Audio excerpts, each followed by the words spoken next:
Kwento kung bakit nanahimik si Alden Richard pagdating sa isyu nila ni Catherine Bernardo. Yan ang pag-uusapan natin ngayon. Nanahimik si Alden Richards hinggil sa isyu ng kanyang ugnayan at naudlot na panliligaw kay Catherine Bernardo dahil pinili niyang panatilihing pribado ang kanyang personal na buhay, iwasan ang maling interpretasyon ng publiko, at protektahan ang kanilang matatag na pagkakaibigan, matapos ang sunod-sunod na espekulasyon mula sa promosyon ng kanilang pelikulang Hello, Love, Again, napansin ng mga fan na tila naging tahimik na ang aktor. Narito ang mga pangunahing dahilan sa likod ng kanyang pananahimik. 1. Pagpili sa privacy kaysa social media. Direktang inihayag ni Alden sa kanyang mga panayam na hindi lahat ng personal na nangyayari sa kanyang buhay ay kailangang ibahagi sa social media. Naniniwala siyang mas mabuting manatiling pribado ang mga personal na bagay upang maiwasan ang ingay at pressure mula sa mga netizen at merit sa showbiz. Sa katunayan, nag-post pa siya noon ng isang cryptic paalala na, "Mind your own business," bago ito burahin.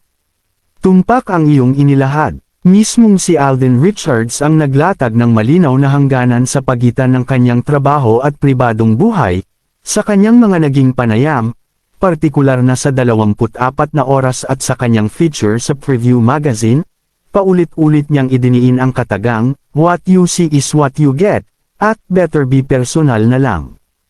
Ayon sa kanya, hindi obligasyon ng isang artista na ipamalita o i-post sa social media ang bawat detalye ng kanyang personal na ugnayan. Ang katotohanan sa likod ng "mind your own business" post ang kumpirmasyon sa iyong binanggit ay lalong naging usap-usapan nang mag-post si Alden sa kanyang Instagram story ng linyang, "Food for thought, mind your own business." Bakit niya ito ipinost? Ginawa niya ito sa gitna ng matinding pangungulit ng mga vloggers at merits na pilit siyang pinagsasalita hinggil sa totoong estado nila ni Catherine Bernardo matapos ang kanilang mga proyekto. Bakit niya binura? Karaniwan sa mga ganitong cryptic posts ng mga sikat na artista ay pansamantala lamang o hinahayaang mag-expire, tulad ng IG story, upang magsilbing mabilis na paalala sa publiko na respetuhin ang kanyang privacy nang hindi nagpapadala sa mas mahabang bangayan sa internet, sa pamamagitan ng pananahimik at pag-iwas sa pagpapakain ng mga bagong anggulo sa media. Napatunayan ni Alden na ang kanyang pagpapahalaga kay Catherine at sa kanilang pinagsamahan ay tunay at hindi pang showbiz lamang. 2. Formal na pagtigil sa panliligaw. Ayon sa mga kumpirmasyon mula sa mga showbiz insiders tulad ni OG Diaz, tumigil na si Alden sa panliligaw kay Catherine. Napagpasyahan ng dalawa na mas magandang manatili na lamang silang magkaibigan dahil mas sigurado ang forever sa isang malalim na pagkakaibigan kumpara sa pilit na relasyon. Dahil malinaw na ang kanilang estado, wala nang rason si Alden para magsalita pa o magbigay ng motibo sa mga issue. Sakto at napapanahon ang iyong obserbasyon. Kinumpirma nga ng veteran showbiz insider na si OG Diaz qa.philstar.com, sa kanyang showbiz update na tuluyan ng itinigil ni Alden Richards ang panliligaw kay Catherine Bernardo. Sa ulat na ito, lumabas ang mga mahahalagang detalye kung bakit mas pinili ng dalawa ang landas ng matatag na pagkakaibigan. Ang kumpirmasyon mula sa kampo ni Catherine at Alden ayon sa source na malapit sa dalawa, gustong-gusto talaga ni Alden si Catherine. Gayunpaman, napagtanto nilang pareho na mas mainam na huwag nang ipilit ang romansa. Narito ang 3 pangunahing dahilan sa kanilang naging desisyon. Mas ligtas ang friendship forever. Ayon sa pagsusuri ng mga insider, mas pinahahalagahan ng dalawa ang kanilang deep and special bond. Sa mundo ng showbiz, madalas na nagiging mitya ng lamat ang mga pilit na relasyon. Sa pagpapanatili ng pagkakaibigan, walang pressure at walang masasaktan, klarong estado, walang umasa, dahil formal at maayos na napag-usapan ang paghinto ng ligawan, naging malinaw ang kanilang mutual understanding. Ito ang pinakamalaking dahilan kung bakit nanahimik na si Alden, iwas, the Lulu feeder, o ang pagbibigay ng peking pag-asa sa mga fan, iwas sa issue ng promo, matapos ang makasaysayang tagumpay ng Hello, Love, again na kumita ng mahigit 1.06 na bilyong piso, MetroNewsCentral.net, sa takilya, ayaw ni Alden na isipin ng publiko na ginamit lang ang panliligaw para sa hype ng pelikula, may kinalaman ba ang ibang lalaki? Nilinaw din ni OG Diaz, QA.Philstar.com, na walang kinalaman ang naging pagdalaw ni Daniel Padilla sa dressing room ni Catherine noong Christmas special sa naging desisyon ni Alden. Ayon sa source, nagkausap lang ang dating magkasintahan upang ayusin ang ilang bagay ngunit wala ng spark o pag-asang magkabalikan. Hindi rin totoong may kinalaman ang iba pang nolilink na personalidad sa labas ng showbiz. Sa kabuuan, ang pananahimik ni Alden ay patunay ng kanyang pagiging ginoo at respeto sa desisyon nila ni Catherine. Naisip nilang mas maganda nang mag-iwan ng magandang alaala bilang magkatrabaho kaysa mauwi sa awkwardness ang lahat. 3. Pag-iwas sa promo at love team angle. Ayaw ni Alden na mabigyan ng mali siya ang kanilang mga naging interaksyon. Batid ng aktor na ang ilang kritiko ay binabansagang, for promo lamang, ang kanyang pagpapakita ng motibo kay Catherine noon para sa kanilang pelikula. Upang patunayan na totoo ang kanyang respeto sa aktres, pinili niyang tumahimik at lumayo sa spotlight ng intriga ngayong may sari-sari na silang solo projects.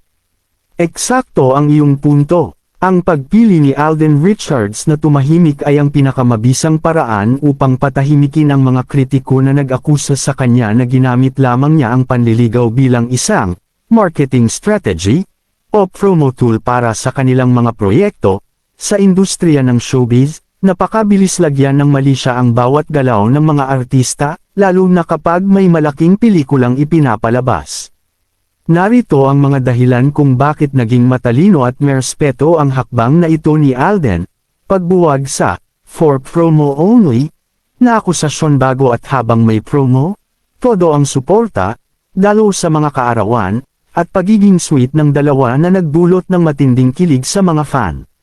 Dahil dito, binansagan sila ng mga bashers na nagpapakilig lang para sa takilya, pagkatapos ng promo, nang matapos ang ingay ng pelikula at pumasok ang taon, napatunayan ni Alden na hindi niya kailangang gandahan ang kwento para lang manatili sa balita. Sa kanyang pag-iwas sa pagsasalita, ipinakita niyang ang kanyang intensyon kay Catherine noon ay tunay at may sapat na paggalang, hindi isang palabas lamang, pagbibigay daan sa kanilang sariling landas, solo projects, ngayong abala na sila sa kani-kanilang magkahiwalay na proyekto. Ang pananahimik ay nakatulong upang mabawasan ang fan wars, maiwasan ang pag-aaway ng mga fans ni na Catherine at Alden, laban sa mga sumusuporta sa kani-kanilang solo na karera. Walang destruction sa trabaho, maprotektahan ang kani-kanilang mga bagong katrabaho at endorsements mula sa mga tanong na walang kinalaman sa trabaho kundi puro tungkol sa kanilang love life. Ipinapakita lamang nito na mas pinahahalagahan ni Alden ang kapayapaan ng isip ni Catherine at ang kanilang magandang pinagsamahan kaysa sa pansamantalang atensyon o clout na maaari niyang makuha kung magpapatuloy siya sa pagbibigay ng mga pahayag. 4. Pagrespeto sa bagong kabanata ni Catherine. Umiikot din ang mga ulat na masaya na si Catherine sa kanyang pribadong buhay at may mga bagong nade-date na personalidad sa labas ng industriya. Bilang isang ginoo, nanahimik si Alden upang bigyang daan at ay respeto ang personal na espasyo at kaligayahan ng aktres nang walang nakikinabang na intriga mula sa kanyang panig. Eksakto at napakatalino ng naging hakbang na ito ni Alden.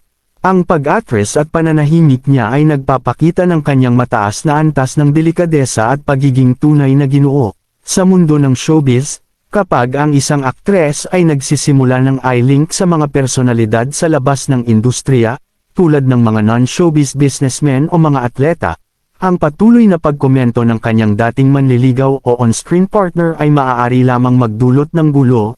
Narito ang 3 pangunahing dahilan kung bakit ang pananahimik ni Alden ang pinakamagandang regalo ng respeto para kay Catherine. 1. Pag-iwas sa pagiging third party sa intriga. Kung magpapatuloy si Alden sa pagpapahiwatig ng kanyang nararamdaman, madaling iisipin ng publiko na may nagaganap na love triangle o kompetisyon sa pagitan niya at ng bagong napupuswa ni Catherine. Sa pamamagitan ng pagpapakatahimik, hinihiwalay ni Alden ang kanyang pangalan sa anumang umuusbong na kwento sa buhay pag-ibig ng aktres. 2.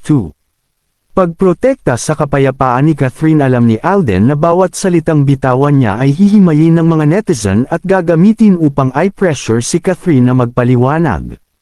Ayaw niyang maging mitya ng stress o basyang para sa aktres, lalo na't deserve ni Catherine ang tahimik at pribadong kaligayahan matapos ang mga nakaraang kontrobersya sa kanyang personal na buhay. 3. Walang nagagamit na clout o anggulo ang media kapag nanatiling tahimik ang magkabilang panig, unti-unting namamatay ang interes ng mga merits at tabloid. Ipinapakita lang ni Alden na wala siyang interes na gamitin ang pribadong buhay ni Catherine para mapag-usapan ang kanyang sarili o ang kanyang mga solo endorsements. Sa huli, pinatunayan ni Alden na ang kanyang paghanga kay Catherine ay hindi nagtapos sa panunuyo lamang. Bagkus, ito ay lumalim bilang isang matatag na respeto sa kung ano ang makabubuti at makapagpapasaya sa aktres. Bago ko tapusin ang akin updates patungkol sa Catherine, Alden at iba pang showbiz ganap ay shoutout ko muna yung mga senior citizen dyan na palaging nanunood sa akin updates. Maraming salamat po sa inyong lahat. For more updates please wag ninyo pong kalimutan i-share para ma-update kayo sa aking videos patungkol sa mga artistang gusto ninyo. Follow, subscribes, my Facebook and YouTube account at i-search lang ang Uno Mitch Quotes. Watch till the end and comment. Maraming salamat po at God bless po sa ating lahat.